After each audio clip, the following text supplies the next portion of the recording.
Buenas noches, bendiciones a todos, como siempre, qué bendiciones poder tener este tiempo para estudiar un poco la palabra del Señor. Vamos a retomar hoy nuestro estudio de Apocalipsis. Habían pasado 2 jueves en que no había podido estar, pero bueno, ya vamos a retomar nuevamente. Dios mediante. Pues vamos a tener algunos jueves nuevamente seguidos con nuestro estudio de Apocalipsis. Espero que este tiempo pues sea un tiempo que nos ayude, que nos aporte, que nos traiga mucha esperanza cuando hablamos de estos temas. Así que voy a invitarle a que oremos, pongamos este tiempo delante del Señor y que el Señor nos guíe. Oremos juntos. Padre, Dios eterno, Señor creador, Dios dador de todo bien, a ti venimos esta noche. Señor, reconocemos que tu palabra es alimento, es agua, es luz para nosotros. Así que esta noche queremos exponernos a tu palabra y queremos que tú, por favor, guíes nuestros pensamientos. Te pedimos, Señor, que nos sigas ayudando mientras estudiamos este libro de Apocalipsis, mientras nos acercamos a todas estas profundas verdades, para que tú nos guíes, para que tú nos ayudes y para que nuestras vidas reciban fortaleza mientras estudiamos tu palabra.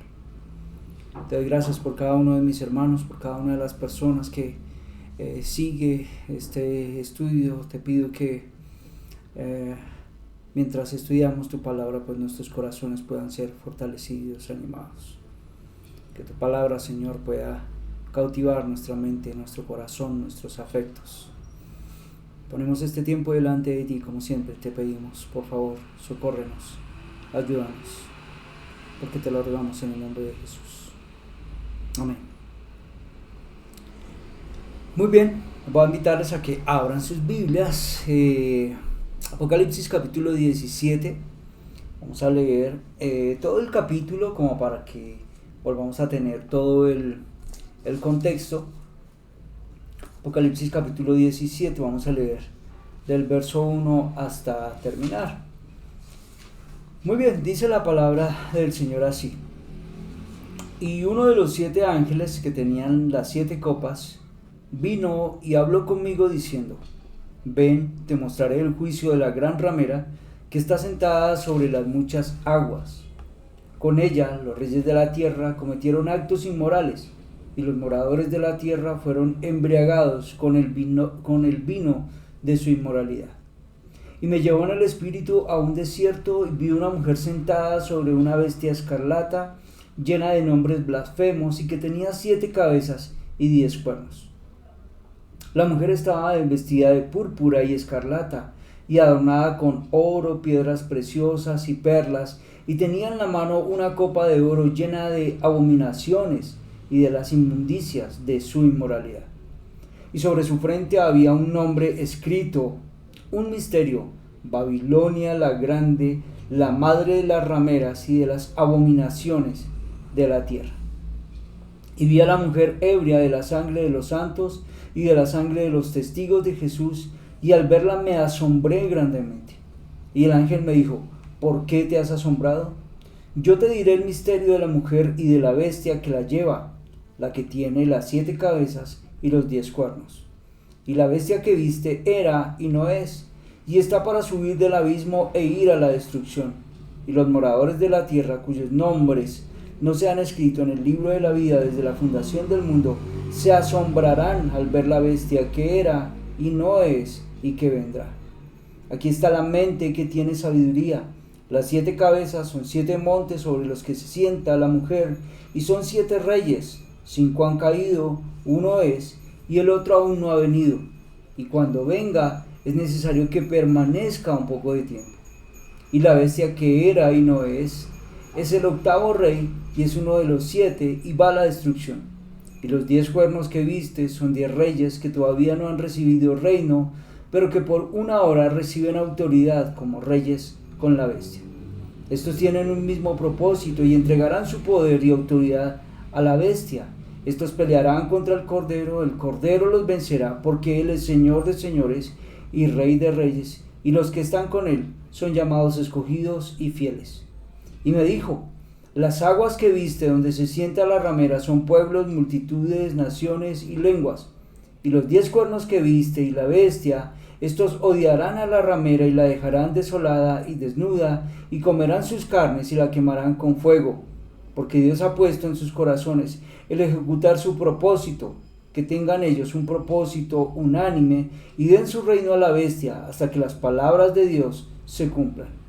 Y la mujer que viste es la gran ciudad que reina sobre los reyes de la tierra. Amén. Bueno, mis hermanos, estamos, como lo hemos dicho, ante un capítulo que trae cierto reto, ¿no? Y que nos trae una cierta dificultad. Pero creo que mientras hemos podido avanzar, vamos entendiendo y vamos teniendo un poquito un panorama un poco más amplio. Así que vamos a detenernos sobre los textos para mirar y tratar de mirar cómo encajan con todo lo que nosotros hemos venido hablando, ¿no? Muy bien, desde el principio les he propuesto una pequeña estructura para nuestro estudio y dijimos que lo íbamos a dividir básicamente en 3 partes. Uno va a ser la presentación de la ramera, que es precisamente lo que estamos estudiando. Segundo, va a haber una explicación de la visión. Allí se va a hablar de la bestia y la gran ramera, que ya vemos cómo están apareciendo. Hoy nos vamos a acercar a algo, a un concepto más. Y tercero, veremos la forma como Dios va a destruir esta gran ramera. Esa será como nuestra gran estructura sobre la cual vamos a caminar en nuestro estudio. Muy bien, hemos insistido en que no podemos estudiar el libro de Apocalipsis separado de los demás libros de la Escritura, ¿no? Hemos dicho que Apocalipsis, a nuestro entender, es el epílogo de la historia de la redención. O sea que Apocalipsis no es sencillamente un libro más o un libro adicional. No es un libro que solo tiene en parte un cumplimiento futuro escatológico, sino que es el epílogo y es la parte, hace parte integral de la historia de la redención. De manera que Apocalipsis lo leemos, lo interpretamos, lo analizamos a la luz, pues, de la obra perfecta de la redención y el Redentor, que es Cristo, ¿no?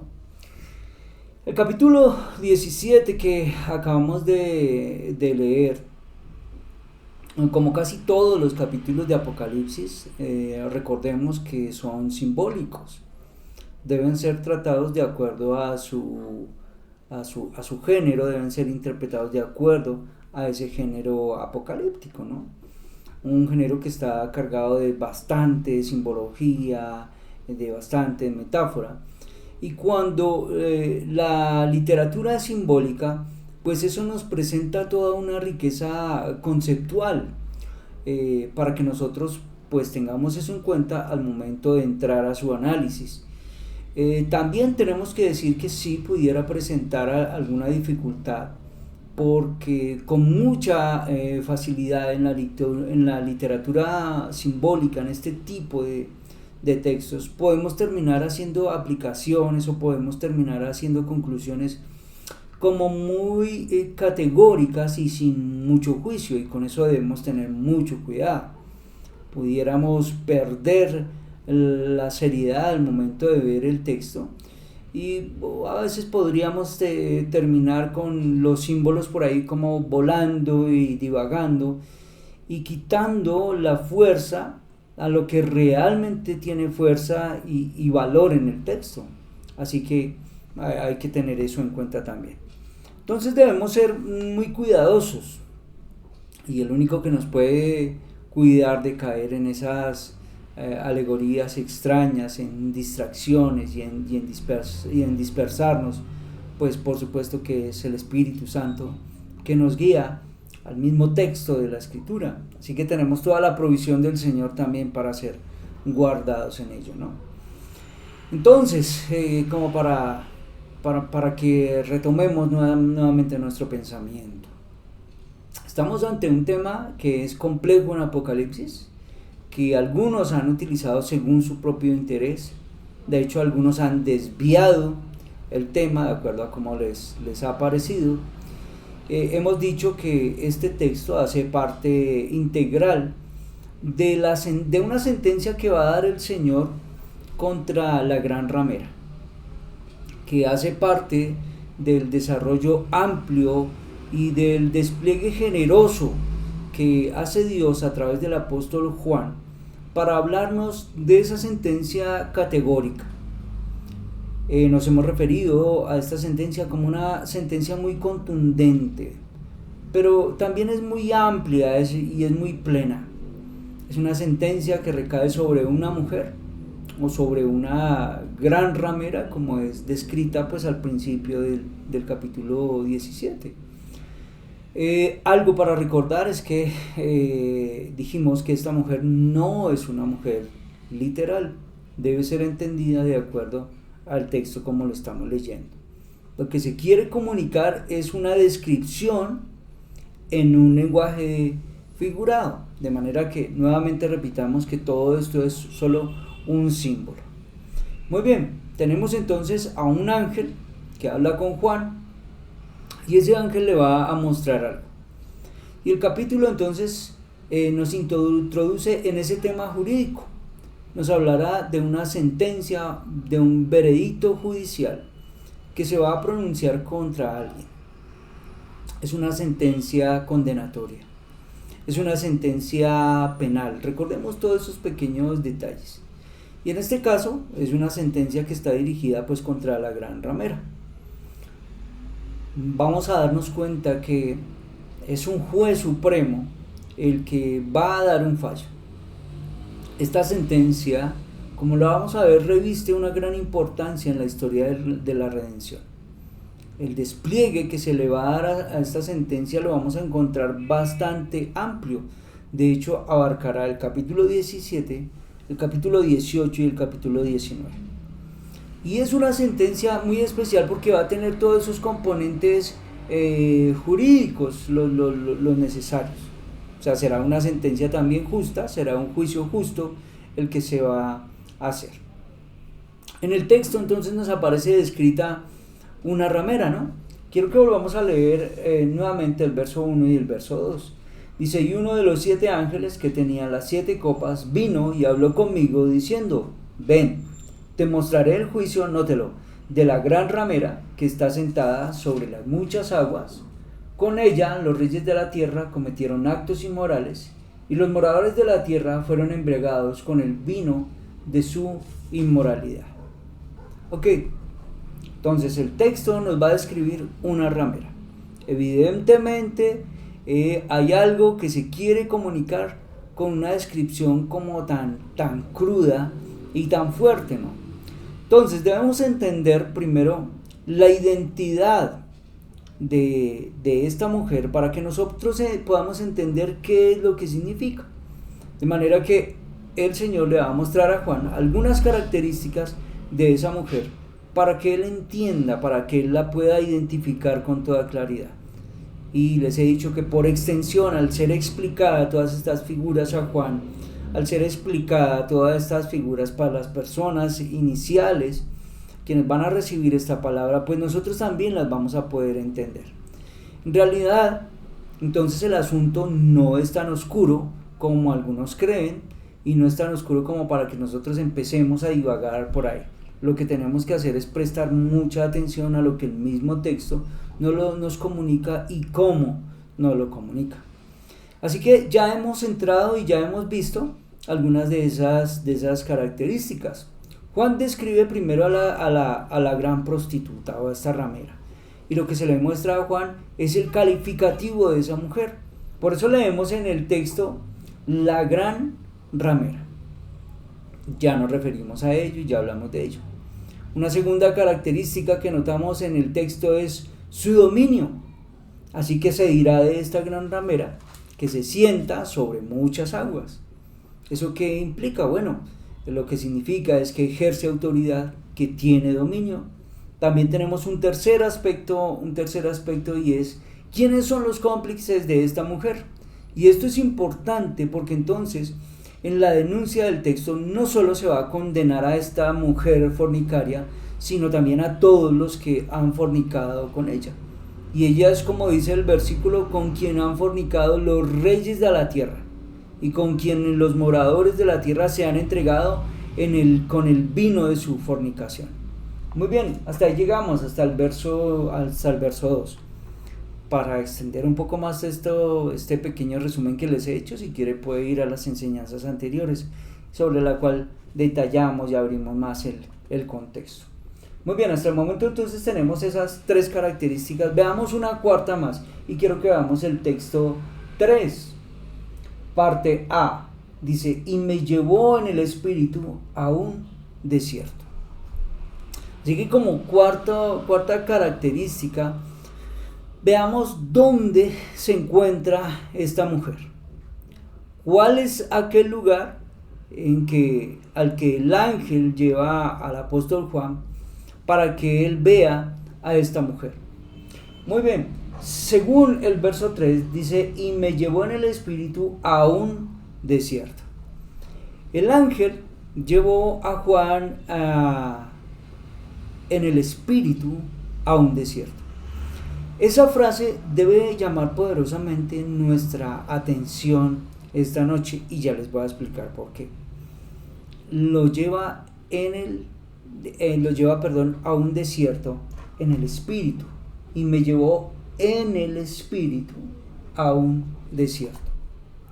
Esta frase que encontramos nosotros aquí, en el espíritu, es una forma de comisión profética que el Señor había utilizado siempre, de manera que es una expresión que para nosotros es como muy común, ¿no? Nosotros encontramos en los profetas que fui llevado en el espíritu. Así que esas expresiones similares son repetidas durante toda la escritura, sobre todo recordarán ustedes el Antiguo Testamento, los profetas. Aquellos que iban con esas comisiones proféticas iban de esa manera. Solamente como para dar un ejemplo, recordarán ustedes a Ezequiel, y vino a mí el Espíritu del Señor, de manera que este profeta tiene esa autoridad, valga la redundancia, esa autoridad profética para anunciar algo a Israel. Claro, Israel era en su momento como un pueblo pecador, como un pueblo que se había rebelado contra el Señor, así que el profeta va a tener la gran responsabilidad de anunciar el juicio del Señor. Solo vuelvo a decir como para dar un ejemplo. Bueno, de manera similar, el transporte de Juan al reino del Espíritu subraya esa comisión que se le está dando a él, esa autoridad profética también que él tiene. Y al igual que con Ezequiel, el mensaje que inspirado a Juan, que nosotros encontramos aquí en este capítulo, va a ser un anuncio de juicio también. Mientras vayamos avanzando en el texto, nos vamos a dar cuenta que esta gran ramera tiene una apariencia muy especial.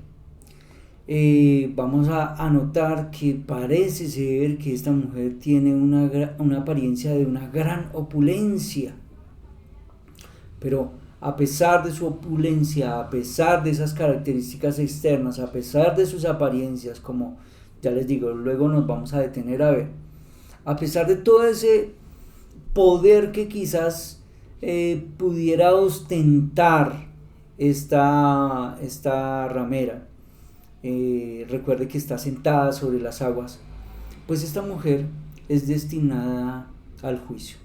Y eso es lo que se le está comunicando a Juan. Juan entonces es llevado a un desierto. Es allí donde el apóstol ve a esa mujer. Es allí donde esa mujer también se encuentra. Desde allí entonces el apóstol contemplará el futuro juicio de esta ramera. Ahora, ¿qué significa que esta mujer se encuentre en el desierto? Bueno, es importante que nosotros nos detengamos sobre estos detalles porque, mis hermanos, hablando de este tema, se ha prestado para una cantidad de especulaciones y se han hablado de desiertos allí, se le ponen desiertos allí, por allí. Y es bueno que nosotros entonces podamos detenernos para entender el lenguaje que la misma escritura está utilizando y ponerlo ahí en su contexto. ¿Tiene significado el hecho que Juan se ha llevado al desierto? Porque después de todo, el apóstol también tiene experiencias visionarias, como lo hemos visto en varios lugares, ¿no? Ya lo hemos visto en la tierra, lo hemos visto en el mar y la tierra, lo hemos visto en el cielo, lo hemos visto a la orilla del mar, lo hemos visto en una montaña. O sea que son varios los escenarios por los que ya el apóstol ha pasado. Entonces, pensemos un poco en el desierto, porque el desierto es al mismo tiempo un lugar de protección para el pueblo de Dios. No sé si ustedes recuerdan eso. Hubo un momento que nosotros echamos mano del Antiguo Testamento, fuimos al Éxodo y vimos que el hecho que el Señor hubiese sacado a su pueblo al desierto era para protegerlo. Y hicimos esa comparación para decir que el pueblo del Señor en el tiempo del fin también es como llevado al desierto para ser cuidado. En Apocalipsis 12 nosotros vimos eso, así que quiero que vayamos y hagamos la referencia allá nuevamente. Apocalipsis 12, verso 6 y verso 14, dice así: y la mujer huyó al desierto, donde tenía un lugar preparado por Dios, nótelo, para ser sustentada allí por 1260 días. Ahora vea el verso 14. Y se le dieron a la mujer las dos alas de la gran águila, a fin de que volara de la presencia de la serpiente al desierto, a su lugar donde fue sustentada por un tiempo, tiempos y medio tiempo. Recordemos, mis hermanos, que la mujer vestida de sol, como lo hablábamos aquí en el capítulo 12, se refiere a la iglesia. Lo que se dice de ella fue que fue llevada al desierto. ¿Para qué? Para ser protegida por Dios. Allí sería protegida del gran dragón. Pero ahora en el capítulo 17, aquí no significa lo mismo. Allá en el capítulo 12, el desierto es un lugar de protección, es un lugar de sostenimiento divino. Pero en este contexto del capítulo 17, el desierto es un escenario para una visión de juicio, que es el contexto y la idea sobre la cual estamos hablando. Ahora, es importante nosotros hablar de esto porque de una manera muy especial, entonces, los textos que nosotros acabamos de leer combinan el desierto y el mar. Noten, volvamos al capítulo 17. Notemos el verso, leamos todo el verso 1. Dice: y uno de los 7 ángeles que tenían las 7 copas vino y habló conmigo diciendo: ven, te mostraré el juicio de la gran ramera que está sentada sobre muchas aguas. Entonces alguien podría decir, bueno, inicialmente en el verso 1 encontramos a esta mujer sentada sobre muchas aguas, ya nos referimos a ello, pero ahora la vemos en el desierto. Entonces, ¿qué es lo que pasa, cierto? Bueno, vuelvo a decir, de una manera muy especial este texto combina estas referencias. Es importante decir esto: las escenas sí pueden ser cambiantes, pero esas escenas cambiantes de toda la literatura apocalíptica no deben ser interpretadas como con una rigidez que impone a sus símbolos una conformidad como artificial. No es una coincidencia que del verso 1 al verso 3 nos hablen de la ramera en el desierto pero parece que al mismo tiempo sentada sobre muchas aguas, ¿no? Debe ser interpretado todo en su conjunto. Esto pareciera geográficamente como contradictorio, y por estas razones que algunas personas se pierden en la interpretación de estos textos. Sin embargo, tenemos que decir, estamos hablando de una geografía simbólica. Cuando habla de la mujer sobre muchas aguas es porque quiere tomar una característica de algo que está pasando con ella y comunicarla, ¿sí? Juan es llevado allí no simplemente, Juan es llevado al desierto también más bien para mostrar una característica también en cuanto a ella, o se va a hablar de ella en cuanto al desierto con algo en específico también, así como se habló sentada sobre las muchas aguas. Así que Juan es llevado allí no simplemente al desierto porque es un escenario apropiado pues para que se revele todo el pecado de la gran ramera, sino porque allí podrá ver verdaderamente y claramente los males de ella y que él pueda evitar también su engaño. Aquí el desierto, mis hermanos, donde se encuentra esta mujer, representa pues el lugar de desolación y el lugar de juicio. El que ella esté en este desierto no solo significa que ella está preparada para recibir el juicio de Dios, sino que también significa que ella en realidad no tiene nada bueno para ofrecer, está en un lugar estéril.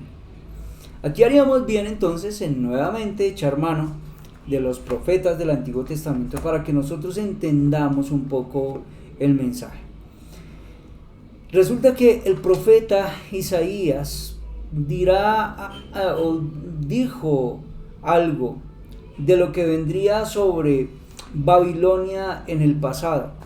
Aún nosotros no hemos llegado a esta referencia, pero vamos a encontrar que aquella gran ramera es llamada Babilonia. Pero hasta el momento no lo hemos visto en el texto, pero el texto nos deja ver que está hablando de Babilonia. Así que el profeta Isaías va a dirigirse sobre Babilonia, sobre esa Babilonia en el pasado, y va a decir algo especial. Así que quiero que vayamos juntos allá. Isaías capítulo 13, vamos a leer del verso 19 al verso 22. Quiero que le ponga mucha atención a estas palabras del profeta sobre Babilonia. Isaías 13, verso 19 dice así: y Babilonia, hermosura de los reinos, gloria del orgullo de los caldeos, será como cuando Dios destruyó a Sodoma y a Gomorra. Atención a todos esos detalles. Mire, nunca más será poblada ni habitada de generación en generación. No pondrá tienda allí el árabe, ni los pastores harán descansar allí sus rebaños, sino que allí descansarán los moradores del desierto, y llenas estarán sus casas de búhos. También habitarán allí los avestruces, y allí brincarán las cabras peludas. Aullarán las hienas en sus torres fortificadas, y los chacales en sus lujosos palacios. Está próximo a llegar su tiempo, y sus días no se prolongarán. Muy bien. Cuando el Señor inspira a su profeta para que envíe el juicio de Dios que llegará sobre Babilonia,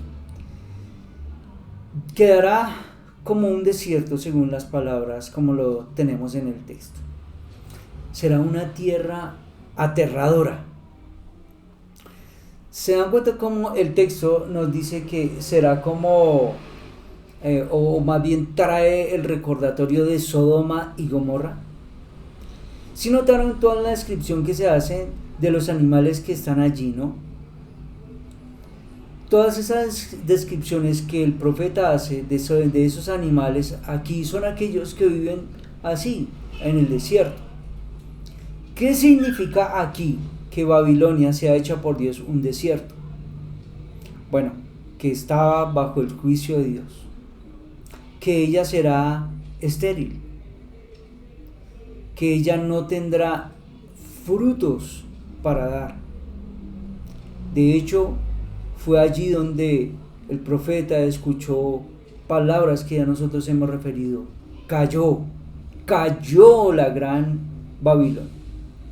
Parte del juicio de Babilonia por seguir a los santos en el desierto es que ella misma va a ser convertida en un lugar así, en un lugar desértico. Estos versículos afirman entonces que toda la visión del capítulo 17 de Apocalipsis aparecen entonces en esa dimensión espiritual de un desierto. A pesar de lo que esta gran ramera aparenta, su destino ya estaba determinado por el Señor. El desierto en que la encontró Juan sería la representación de la desolación, él podría ver la destrucción en la que ella quedaría después que Dios viniera a este mundo en juicio. Así que de manera interesante entonces, el juicio de ella se decreta en el mismo lugar donde ella persiguió a los santos. Ese es un detalle muy especial que llama nuestra atención, que allí ese lugar fue en Babilonia, fue donde se dio la persecución de todos los santos, fue donde se dio la persecución de todos aquellos que no entregaron su adoración a ella y que no se rindieron ante sus encantos, como lo hemos estudiado en los versículos anteriores. Ahora, en ese lugar habita la ramera, sentada también sobre una bestia escarlata. Y el texto nos dirá que tiene 7 cabezas y tiene 7 cuernos. Así que volvamos a Apocalipsis y esta será una quinta característica que el texto nos va a presentar. Notemos la relación de esta mujer con la bestia. Permítame que les repase nuevamente las características que Juan está viendo de esta mujer. Se le muestra a Juan primero el calificativo de la mujer como una gran ramera. Una segunda característica es el dominio que ella tiene, se sienta sobre muchas aguas. Un tercer aspecto es quiénes son los cómplices, y se dice que son los reyes de la tierra con quien ha fornicado, los moradores de la tierra que se han embriagado con el furor de su fornicación. Hemos visto hoy el cuarto punto, vemos dónde se encuentra esta mujer y dijimos que se encuentra en el desierto. Y ahora vamos a ver un quinto punto. Notemos la relación de esta mujer con la bestia.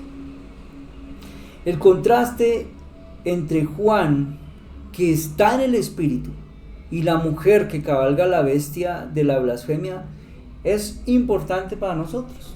Así que leamos nuevamente el verso 3 y pongamos cuidado a ese detalle. Y me llevó en el espíritu a un desierto y vi una mujer sentada sobre una bestia escarlata. Paremos ahí.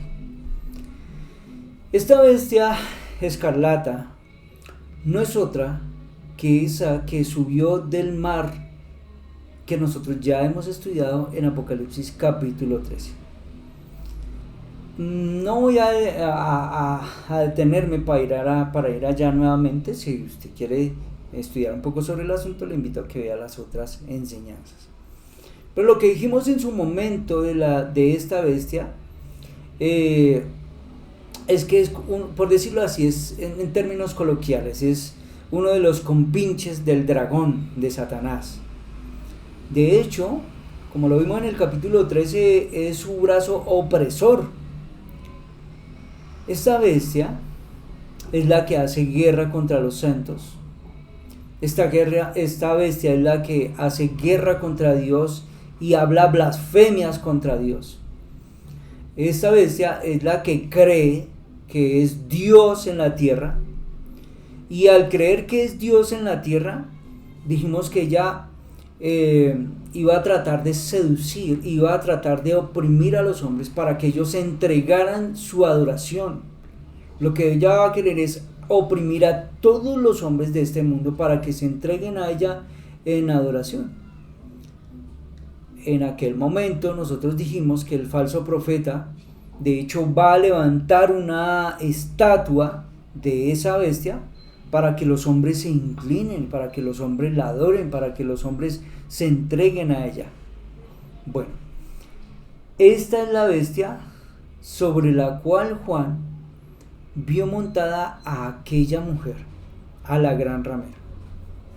Ahora, el hecho que esta mujer se encuentre montada sobre esta bestia implica que hay una relación entre esta mujer y la bestia. En realidad, en todos estos símbolos, lo que nosotros vamos encontrando es que hay una relación muy estrecha, hay una relación muy íntima. Así que podríamos decir que la mujer montada sobre aquella bestia son casi uno, podríamos decirlo. Bueno, de manera figurada también, ¿no? O sea, hay mucha relación entre estas dos figuras. Esta mujer y esta bestia están íntimamente conectados. La bestia, por un lado, pues hace todo ese trabajo opresor del que ya nosotros hemos visto. Hace un trabajo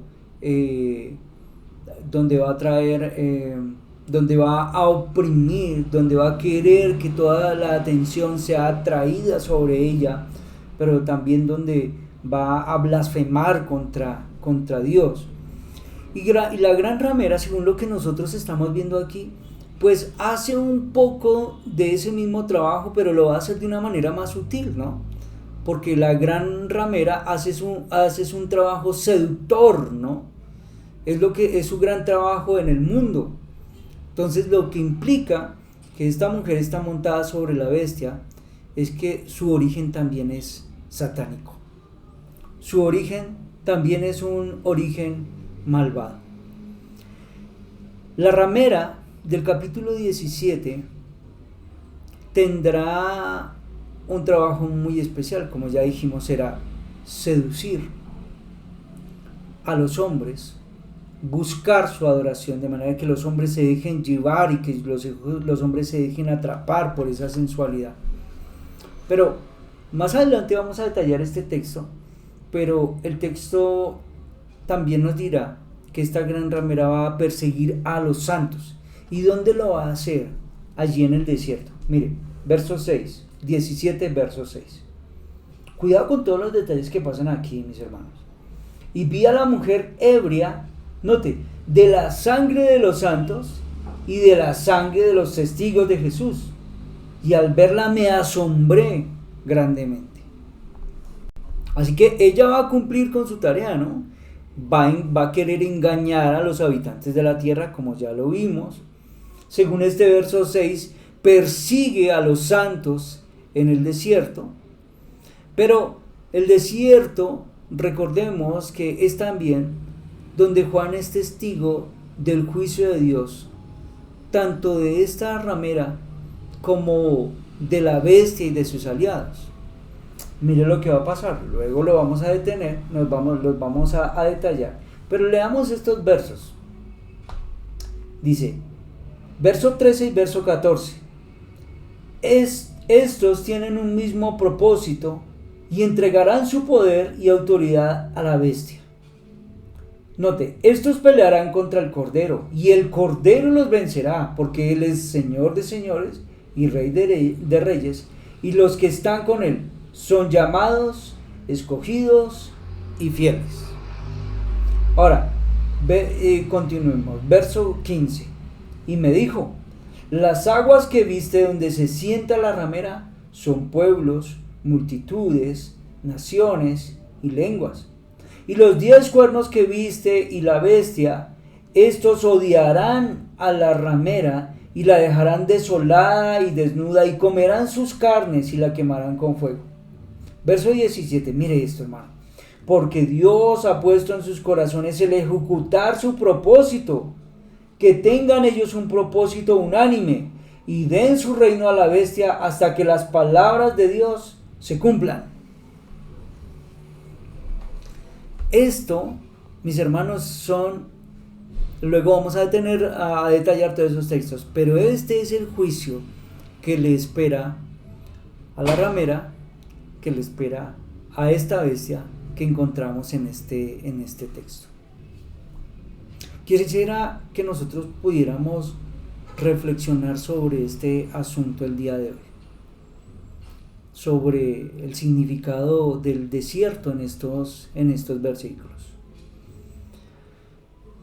Podemos decir que estos versículos nos presentan una comprensión matizada del significado del desierto. Por un lado, Apocalipsis presenta consistentemente el desierto como el lugar donde, a pesar del peligro que siempre está presente, Dios va a proporcionar seguridad a su pueblo. Eso lo leímos en el capítulo 12, ¿no?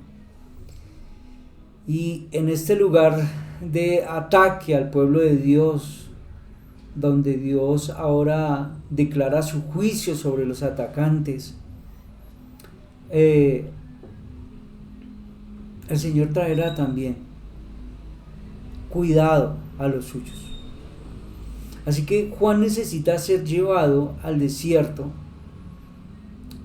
entendiendo como ese desierto como el lugar de seguridad, de cuidado del Señor, para que él evite ser como hipnotizado por la ramera. Y aquí alguno podría decir, bueno, ¿cómo funciona el asunto? Permítame proponerle que pensemos en esto. ¿Con qué facilidad es posible que el pueblo de Dios se deje seducir por la apariencia atractiva, las ventajas económicas, sociales que ofrecen a quienes que se ofrecen a quienes cooperan con esta ramera, con todo este sistema que nosotros tenemos a nuestro alrededor? Mis hermanos, si esta es la sociedad más materialista y rica de la historia de la humanidad, ¿no podríamos pensar que estas tentaciones aún son mayores para nosotros el día de hoy? ¿Qué implicará para nosotros comprometer nuestra fe a fin de obtener ventajas materiales o sociales de nuestra propia ramera del día de hoy, la de nuestro contexto? Pero por otro lado, mis hermanos, es en el desierto donde Juan declara el juicio de Dios sobre esa ramera, y es allí donde él comprende su verdadera maldad. Vuelvo a decir, desde un lugar de seguridad espiritual, Juan advierte que puede acercarse aún el creyente, aún la iglesia, a sentirse atraído por esa mujer y por esa bestia.